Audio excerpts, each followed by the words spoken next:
Well, dia di, tagas falchigo di, terra incogweirdo mokarches. That's Irish for hello and welcome to Terra Incogweirdo, my friends. It's lovely to see you today on this beautiful, believe it or not, winter day here in the Oregon Coastal Range. I think that Puxatawny Phil, or Pete, whatever his name is, I think Mr. Groundhog was wrong, because it does appear that spring has come early. Which is lots in my sub-basement. My sub-basement is my subconscious. And you all have a sub-basement, whether you realize it or not. And it's where you store away all the stuff that you don't really want to think about or talk about. Okay? So, the year was 1988, and I had just given birth to my second son. He was about 4 months old. This was late August, early September, and I had also a 2.5-year-old, and their father and I were looking for a house to buy. We didn't have a lot of money, so we were looking at some sort of off the beaten track fixer-uppers. We really couldn't afford much, and I tell you, in today's market, you couldn't buy anything for the amount of money that we had at that time to look for a place. So we went up to Harford County, Maryland, to outside of this town called Churchville, which is fairly close to the Pennsylvania-Maryland border, to this cabin that had been built in the 1800s, and it was off of a place near a historical property called Medical Hall, off of Medical Hall Road, by a creek called the Tobacco Run. So when we got there, our realtor wasn't there yet, so we just decided to wait in the car. We didn't want to walk around the property without the realtor there, so we just sat there in the car.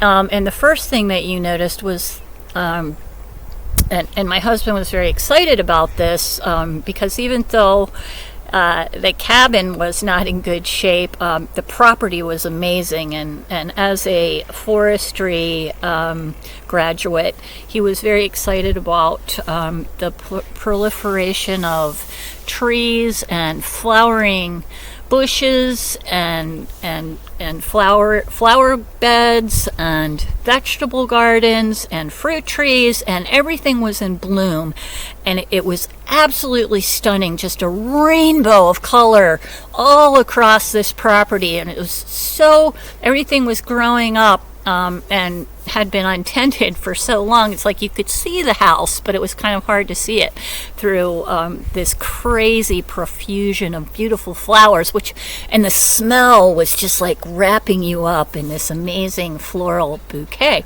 So the property was amazing, and we were oohing and eyeing. But as we were doing that, underneath of this beautiful fragrance of flowers, I started to smell this fetid, rotting, slimy kind of odor.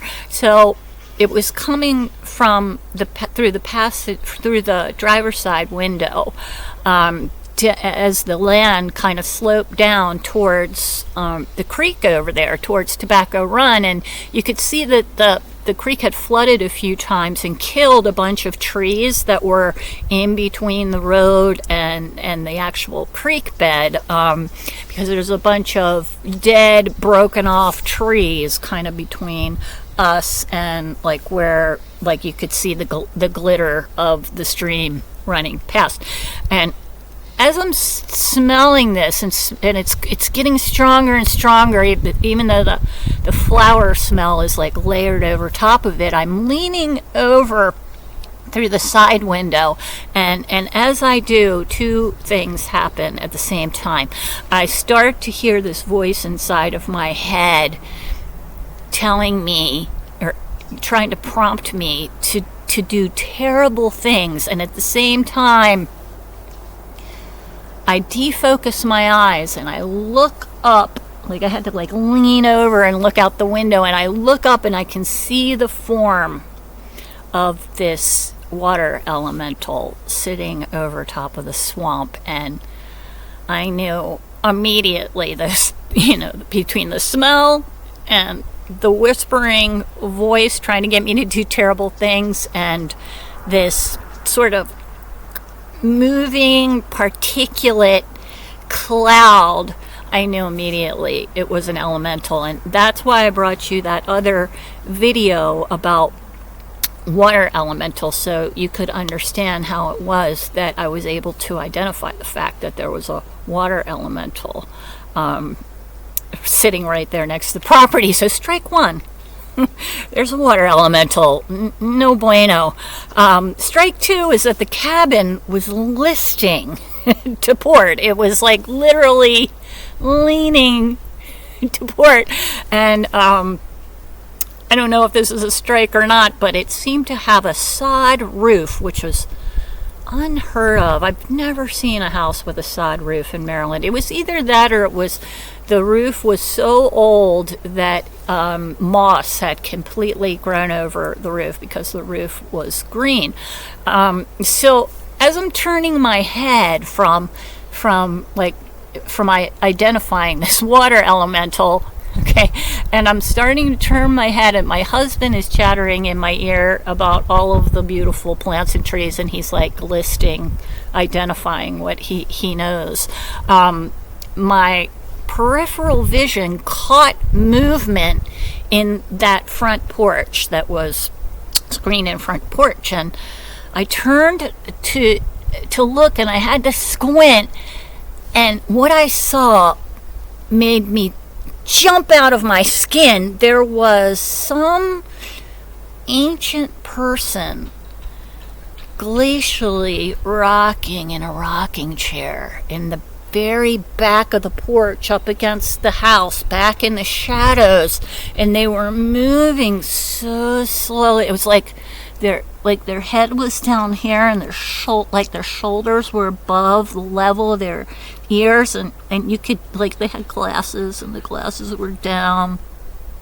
At least that's what it looked like. I mean, it looked like glasses to me, and they were kind of looking up, at us, and just freaking, like, slowly rocking back and forth. I mean, it scared the bejesus out of me. And so I assume this is the homeowner, and no, like, we had been there for 10 or 15 minutes. No, hi, how are you? You must be the people coming to look at the house. My name is so-and-so. Why don't you come in while we wait for the realtor? No, none of that. Just creepy old Burnt Offerings extra. Do you remember that movie? It made me think of Burnt Offerings, just rocking slowly back and forth on the porch. And when I jumped, it made my oldest son jump, and he started to whimper, which was really weird. And just as this happens, the realtor pulls up behind us, and we're like, and I'm like, okay, this is just so creepy. So we get out, and I take the baby, and my husband goes to get my older son, and my older son refuses to leave the car. I have never seen this child act like this before or after. It was like he was covered in Gorilla Glue, and he was like stuck to his safety seat, and he was like digging his hands into the side and wouldn't let go. And we kept being like, honey, we can't leave you in the car. We have to take you in. And he's like, no.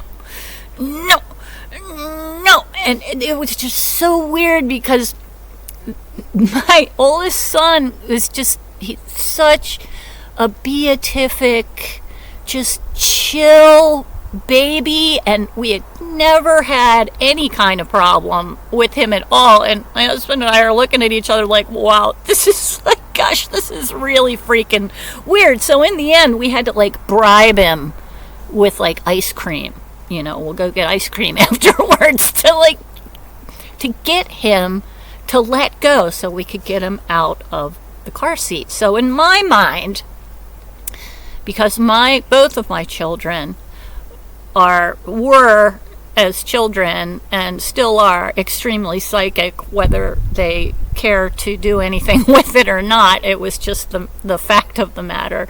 And so for me, that was strike three. My chill, just easygoing little 2.5-year-old clearly did not want to go in this house, and I wish to God I had paid attention and just said, no, I don't want to go in this house. So while we're struggling with our 2.5-year-old, the realtor's up on the porch talking to the burnt offerings extra who had gotten up out of their rocking chairs. But I would hazard a guess that this person was probably in between 90 and 100 years old. So we get up onto the porch, and the realtor's kind of looking at us in a weird way, and she goes, this is, the owner of the house, and she's going to lead us through on a tour through the house. And we're like looking at each other like, wow, this is really weird. I mean, I don't know what it's like in other parts of the world, but in America, number one, usually the owner's not there, okay, at all.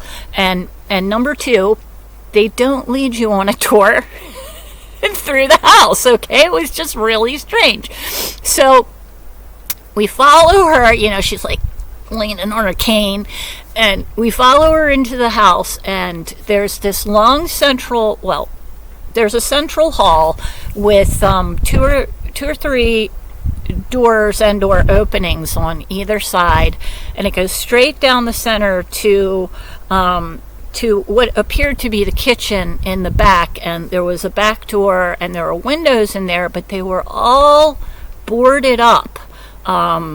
Actually, I think there were blankets like nailed up over these windows, and there was only one window, but that wasn't covered, but that was a window that was facing that screened in porch. So it was like so it was a bright August day, yet it was so dark inside of this house. It was so creepy.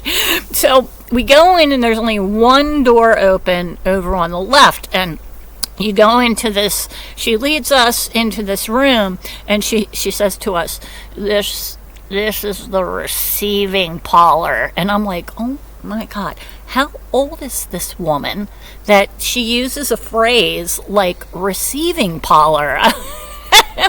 In this room exclusively for who knows how long. It could have been decades. There was a bed, there was an ambulatory toilet, there was a toaster and hot plates and like a kerosene heater, and there was a rack full of clothing, and the rest of the place was just covered with sheets. There was just huge bulking furniture crammed into this room, but it was all covered with sheets except for those few things that I just mentioned. So clearly this woman had been living in this room for a really long time, and I have to give it to her, it didn't smell horrible in there. She must have really kept it clean. So she canes her way out of the front room and starts walking down the middle hall. Now, right as we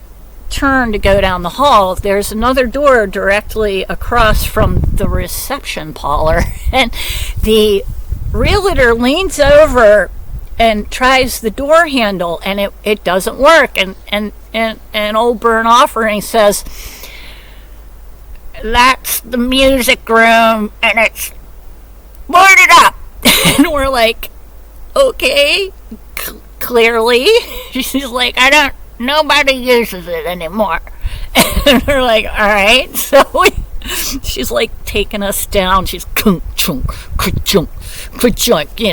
down the hallway, and we go past this opening on the right, which was a stairwell up to this second floor. It was just this It didn't have a door on it. It was open.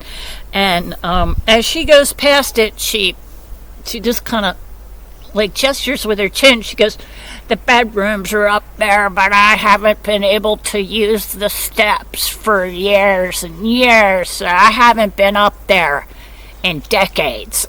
And we're like, okay. So the realtor's right behind the old lady, and then my husband, and then me. And as the realtor walks past the opening, she jumps like this. And then my husband, one step behind her, does the same thing. He jumps, right? And then me, one step behind him, I experienced the reason for why they jumped. And I jumped too because there's this like huge draft of cold ass air coming down this stairway. And how is there cold air? Heat rises, people. Okay, like, and this is August.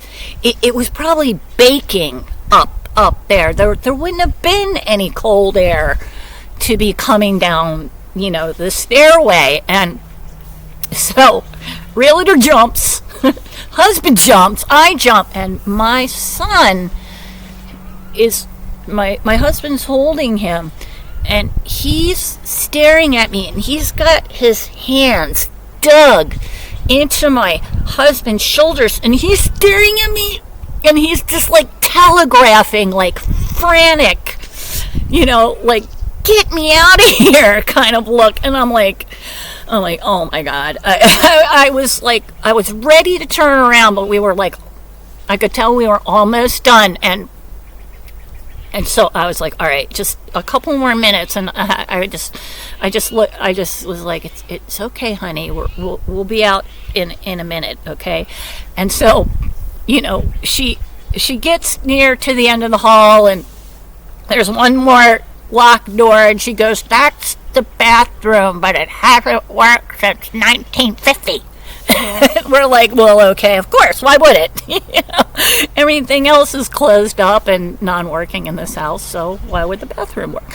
So we get to the end of the hall, and the lady does not walk into the kitchen. She stops, and she stares into the kitchen, and then as we approach, she's kind of looking at us out of the corner of her eye, and we all form this tight little semicircle in front of the opening to the kitchen, and nobody would walk in.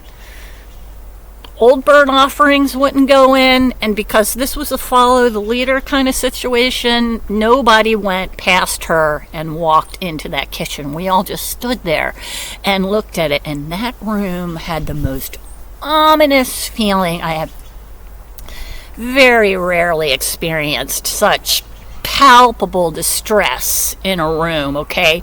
And it was almost pitch black, because like I said, everything was covered, and there was this floor of black and red check linoleum, like real big checks, and it was so old and warped, it looked like the Appalachian foothills, you know what I mean? It was crazy, and there was just like a scrim of dust and dirt like everywhere, and you could tell that no one had been in this kitchen for God knows how long. And so the lady turns and she looks right at me and she goes, "This is the kitchen, but I don't use it anymore." And it was so weird the way she said, she like growled at me, right? And my husband and the realtor are like, "What?" And as she looks at me, I feel this presence, this energy building up in the kitchen, and it comes up out of the floor, and I don't see it because it was so dark in there, but I felt something, some type of spirit or entity come up from under that floor and try to jump inside of me. And I'm locked eyes with this woman, and I knew that she knew exactly what she was doing. She was hoping that spirit was going to attach to one of us, because clearly she had been living with the spirit for who knows how long, right?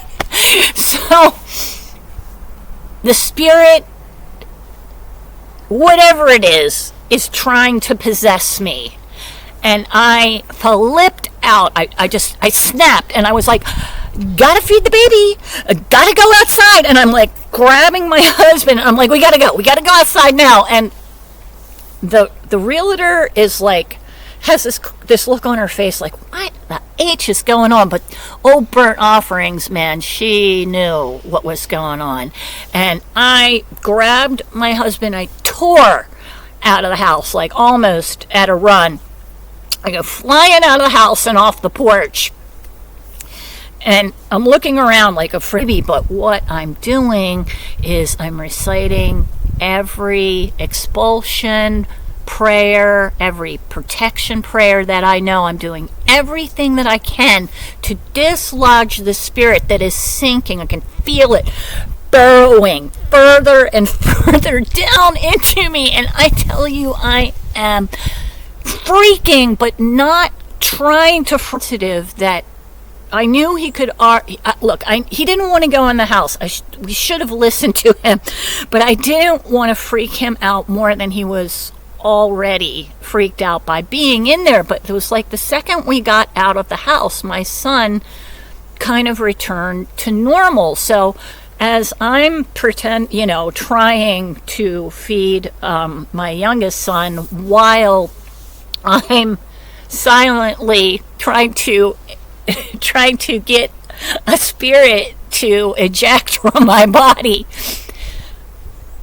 my husband is having a paranormal meltdown. Okay, so he takes my 2.5-year-old son and he sits him down on the ground in between us, and my son immediately starts playing with the clover because he was a little plant whisperer when he was younger. I don't know if he still has that gift, but he was amazing as a child. So paranormal meltdown. Now, you all may have experienced this where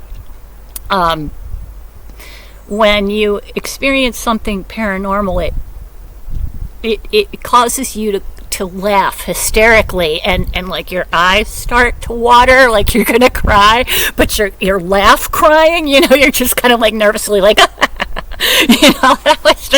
that was really weird. So that's what was happening to my husband. He was having that kind of like cortisol based reaction to the strangeness of this house, and he's like laughing and gesturing, and oh man, did you feel that cold air coming down the stairs, and how weird was that kitchen, and like all of this stuff. So he's doing this, and I'm silently trying to get rid of the spirit, and my son on the ground in between us starts tugging on the hem of my dress, and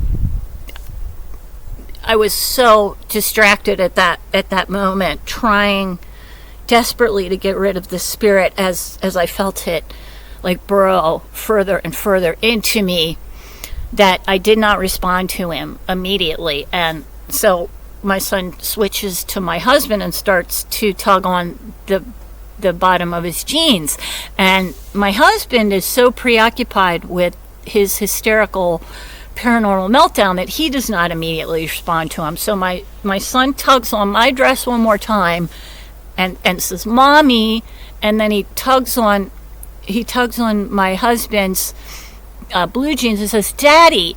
And so finally, we're not the kind of parents to ignore our children, but we were both in a state of shock, whether we realized it or not. And finally, I look down at him, and I say, "Oh, I'm sorry, honey. What is it that you wanted to tell Mommy and Daddy?"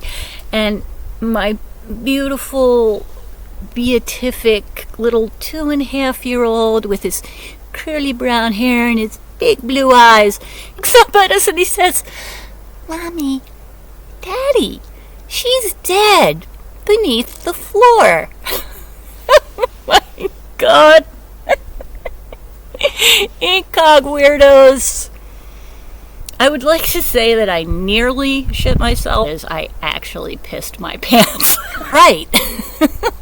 She was dead beneath the floor, but now she's hitchhiked into Mommy. And of course I didn't want to say this to the kid. I'm flip him out, but holy crap. I mean, what the hell? So needless to say, we did not purchase that house. And when we got home, I did a sweep, and I realized that even though the spirit had calmed down and had settled, that the spirit was still with me. So that spirit that I picked up in Churchville, Maryland, hitchhiked home with me, and she's still here. She's still with me. So I wanted to talk a little bit about hitchhiker phenomena, which is these days being equated to Skinkwalker Ranch, and it's just a different way to describe a possession, but there's a couple more elements in that. People working and researching at Skinkwalker, once they left the ranch and went back to their homes, often thousands of the phenomena that occurs at Skinkwalker hitchhiked with them to their respective homes, and these people started to have experiences like you have on Skinkwalker Ranch, such as lots of blue orbs, alien, like craft interaction, and the dog man, which on Skinkwalker we are probably actually talking about a Navajo Skinkwalker, which is a medicine person that studies to be a shapeshifter, but there are two paths in the Navajo tradition. Well, in the Navajo tradition, there's one path, the right path to get to get these abilities, and it is a very long and arduous years and years of study and preparation to become a Skinkwalker, to assist the Dene people in their sacred rites and their sacred teachings. But the people who don't want to go through those years and years of study and preparation, there's another way to become a Skinkwalker, and that is by killing a relative and sacrificing them ritually. So the Skinwalkers that we hear about are these medicine people who have chosen the quick path to becoming a shapeshifter, and their medicine is considered to be black medicine. So some of these people who were working on Skinkwalker would go home, and guess what? There's a freaking dog man in their backyard. Okay, so another aspect of hitchhiker phenomena is that these people often, after interaction on Skinkwalker, often come home and then develop really intense illnesses, and some that may have gone into remission come back, or new illnesses present themselves, and not only to the people who work there, but to the people in their house, to their family, and to their friends. So it creates kind of like a network of possession, like it hops from one person to the other. So you could technically consider the spirit that squats in my sub-basement as a hitchhiker. Now, I did not experience any negative things because of the spirit. I eventually learned about her story, but it took decades and decades for her to start talking to me. And the reason, even though I knew she was there, the reason I didn't go further in trying to exorcise her from my spirit was because I could tell that she was trying desperately to escape that house, and she used me as a vehicle to leave that house because horrible trauma had occurred to this spirit in this house. Now, the trauma that this spirit experienced in their lifetime was so intense that it had rendered them mute. So I had this mute spirit quietly sitting in my sub-basement, just hiding. And after 10 or 20 years, I began to realize that she came into me because she was scared, and she wanted to be safe. And as the years progressed, or when she finally started to tell me her story, I learned that much of our trauma was shared trauma, in that she had experienced some of the things that I had experienced as a child, and certainly physical rape, and she chose me because she felt safe with me. And she also had, because she was mute, she also had this amazing connection with animals. In fact, during her lifetime, she thought she was a dog. She related so strongly to animals, and had no verbal communication, that she bonded with the dogs on her farm much more strongly than she bonded with the people. And I myself have an incredibly strong affinity towards animals, and because I was abused by people, I trust animals more than I trust people. So the same thing's going on with her, and that is why I think she chose me, and she stays with me. Now, over the years, I've had two confirmations that she's here with me.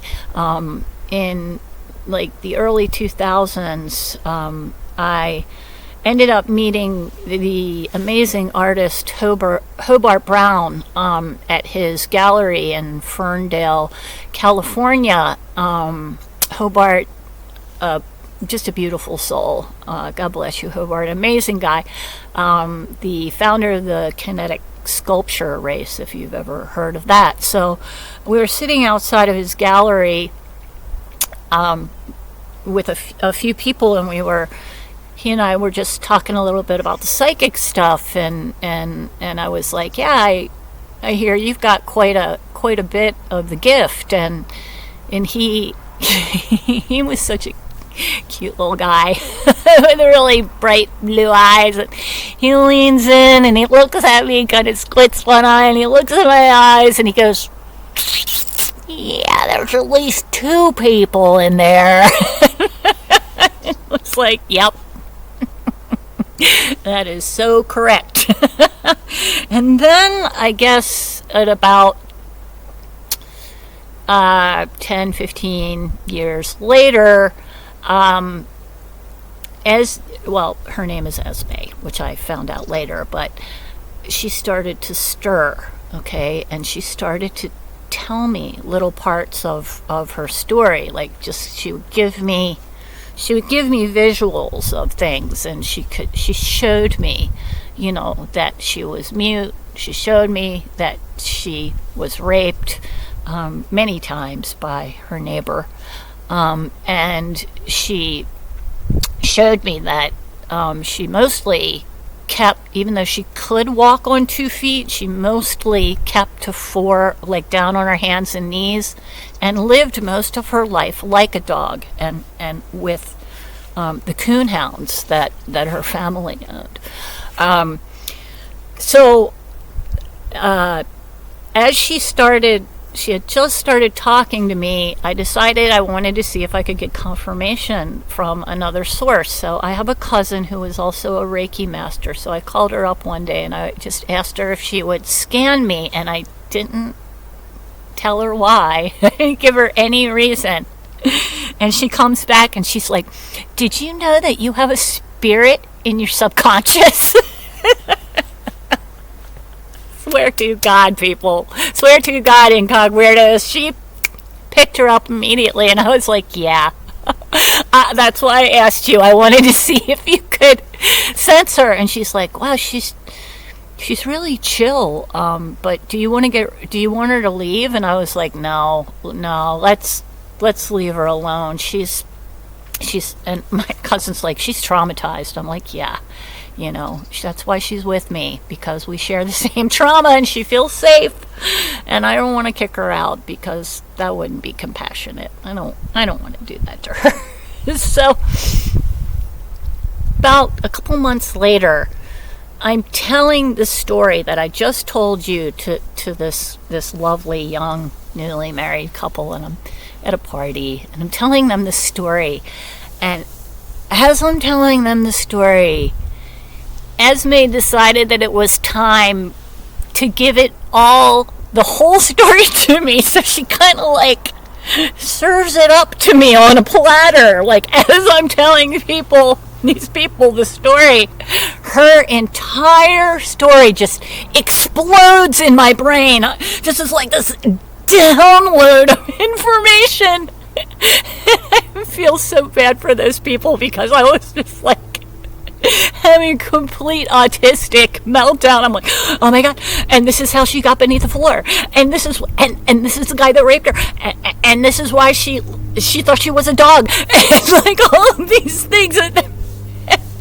That's why they ended up being in the dedication, because of it. So I had to write her story, because my thinking is that she's given me her story finally after how long? 88. Like, she's with me for like 30 years before 29 actually. Saturn returns. That's right. She waited a full Saturn return to tell me her story. Okay, so I figure if I tell the story, then maybe it'll release her and she can transcend and she can go into her next life, and wouldn't that be beautiful for her? And she did at this time, like when I was talking to those people, I finally knew her name was Esme. Esme Down. That was her full name, Esme Down. And so clearly I knew I had to write her story. So a couple days later, I sit down and I open the computer and I just lay my hands down on the keyboard, and then, whoo, there it is. It's just there. Like, and I'm just like, like typing like I'm on fire, right? And that happened every day for the next, okay, so I would wake up, I do my work, and I could usually end up sitting down around noon, and I would write from noon to 4, and sometimes noon to 6. So 4 to 6 hours a day, people, for 8 months. It was insane. if you guys listen to the story that wrote itself, and when I told you about all the weird things that happened, all the weird coincidences that happened, the book about Esme was like 100 times like that. There were massive, I can't call them coincidences. She would tell me something about what happened, and then I would look it up in the historical record, and there it would be. It was just absolutely mind-bending. I was completely gobsmacked by experience. I mean, you know, the creative urge always has that sort of bent to it for me, but this was like off the charts. This was insane. All right. So Esme's story is written down, and it is available to everyone to read. And if you would like to know the full story of Esme Down, and I will tell you that it is scary, sad, but it has a good ending. Let's put it that way. So if you want to read Esme's story, I formatted it to Kindle. So if you have a subscription to Kindle, then you can get it for free. And if you don't have a subscription to Kindle, or you don't know somebody that has a subscription to Kindle, then I think it costs like $2.99 to download. And if none of that works for you and you really want to read it, just email me at terraincogweirdo@gmail.com, and I'll hook you up with that.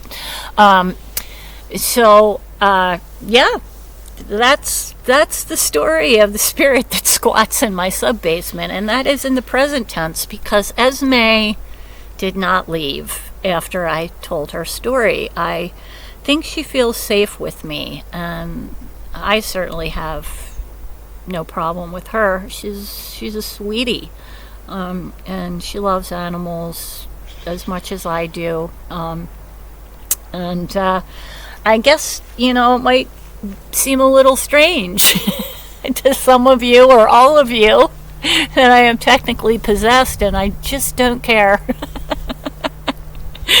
She's so sweet, and I could never kick her out. I mean, if she wants to leave, if she indicates that she wants to leave, no problem. I will do my thing that I do and call down her angel. Look, any of you can do it. Just try it. Just call your angel. Just do it. All you gotta do is ask. It's not a trick. It's not like it's a psychic ability. Okay? Anybody can do it. Just ask. So if she wants to leave, if she indicates to me that she wants to leave, I will call down her angel for her. But otherwise, I assume she's just going to wait around until I die. And maybe she and I will end up transcending to the next phase together. I hope so, because she's a sweet girl, and she deserves a better life. So that's the story of the spirit that squats in my sub-basement, dear sweet Esme Down. And I hope you guys enjoyed it. I hope you enjoyed your time today with me here at Terra Incogweirdo. Remember to bring the love and to bring the light. And we will see you next time here in Terra Incogweirdo, the land where para is normal. Yay! Slango fall, my beautiful Incogweirdos. We'll see you next time. Bye.